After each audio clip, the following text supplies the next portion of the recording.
and welcome back to my channel. I am Jana and this is Jana Logic. So I've been getting questions on the channel and through email, and today I'm going to answer one of those questions, which is about memory work and the things you should know prior to going to BMT. And yes, there are plenty of videos out there about this, but I'm not going to talk about just the things you should be memorizing, but I'm going to share my tips and tricks for how to memorize and how to study, the things that really worked for me. I will also share some of the things that a few of the other ladies in my flight utilized in studying both prior to and while at BMT. So before we go any further, make sure you subscribe to the channel. If you enjoy the content of this video, give it a thumbs up and click the notification bell so you know when I post new videos. The first thing I am going to do is say, buy yourself some index cards. Yes, just these little 3x5, lined, not lined, it doesn't really matter. I probably should have invested in stock in 3M. The amount of money I've spent on index cards since I was in high school is insane. But these little rectangular pieces of paper have done wonders. And yes, it's about rote memory, but we all learn in different ways. So you may be a visual learner, auditory, tactile, it doesn't really matter. One thing I can say, and science backs me up on this, is writing notes down or writing things down that you hear or read just creates a stronger connection to your memory versus typing the note or just trying to hold it in your memory. Honestly, there's something about physically writing it down that makes a difference. And while that was not one of the things that I did repeatedly, there were several ladies within my flight who would literally write line after line after line after line of rank and structure or things of that nature to help with the rote memory, just repeatedly writing it down, page after page, line after line. And if that's something that you know works for you, do it.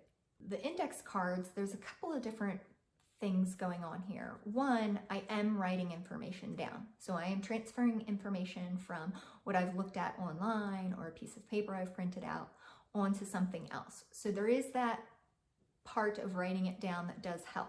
I also cut out the insignia symbols. So I printed it out from the internet, I cut out each individual symbol, and I pasted it onto one side of the index card.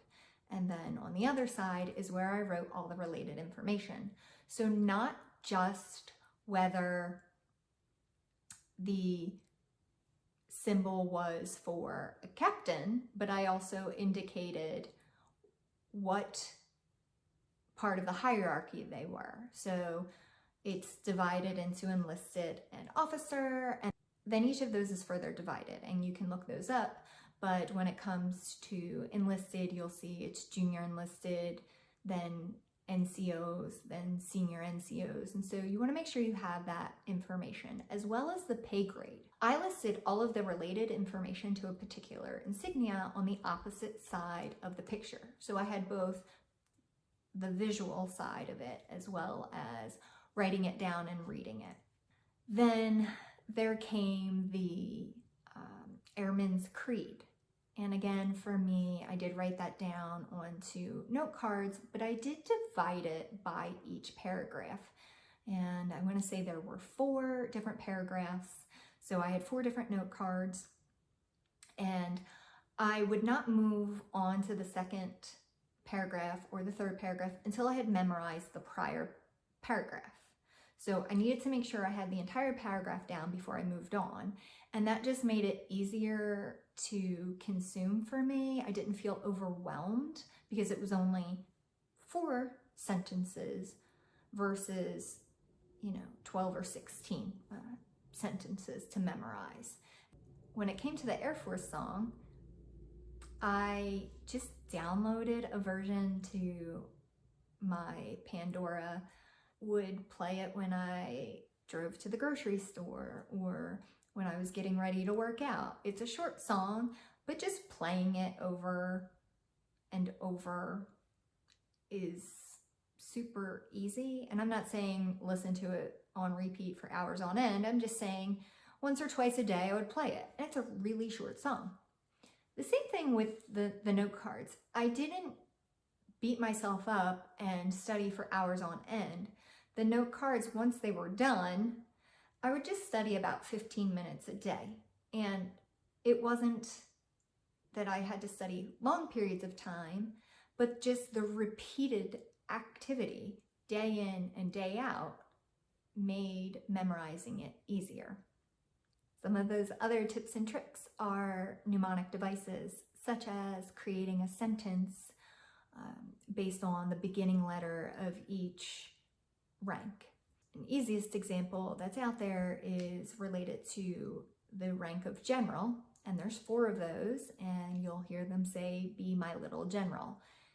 So the first letter of each of those, BMLG, is related to the rank of brigadier general, major general, lieutenant general, and general. So you can see that those little devices help. I personally did not use those. However, I have my own way of associating things, and that's a really big tool that people use, is association. I'll give you an example of something that I associated, which was the rank of colonel. Whenever I saw an eagle, I would think of chicken. It reminded me of KFC and the colonel of KFC. And so I then knew an eagle equated to a colonel. You just have to determine how your brain associates things, and then go ahead and just connect the dots on the things that you have to memorize. Association is a great tactic when memorizing information. A few other things you should work on knowing and memorizing are the chain of command and military time, your reporting statement, and again, there's tons of other videos out there related to that. I'm going to put a link below on that contains a list of the things you should start to memorize prior to going. So I hope these few tips and tricks help you as you study. More than anything, just put the time in. I'm telling you, doing it up front will take a lot of pressure off when you are at BMT. So thanks again for joining me. Make sure you let me know how these study tools have helped you. And of course, what are your questions that I can answer for you? Thanks, and see you next time.